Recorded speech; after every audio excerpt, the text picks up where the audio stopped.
Ας είναι ευλογημένο. Του Κυρίου Δεηθόμεν, Κύριε ελέησον.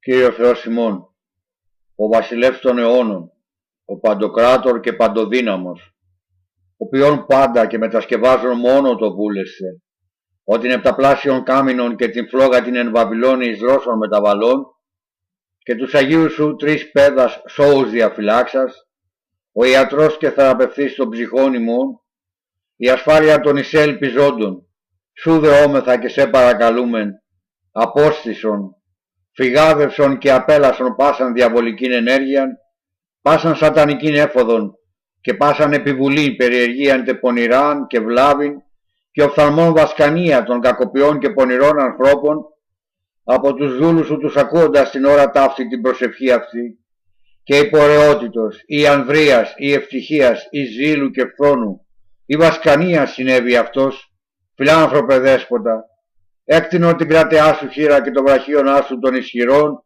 και ύψιστον και επισκοπών επισκόπησον το πλάσμα σου ετούτο και κατάπεψον αυτό άγγελων ειρηνικών κρατεών ψυχής και σώματος φύλακα, ως επιτιμήσει και απελάσει από αυτόν. Πάσα πονηράν βουλήν, πάσα φαρμακίαν και βασκανίαν των θωροποιών και φθονερών ανθρώπων, ή να υποσού ο σώσει και της φρουρούμενος μετευχαριστίας ψάλιση.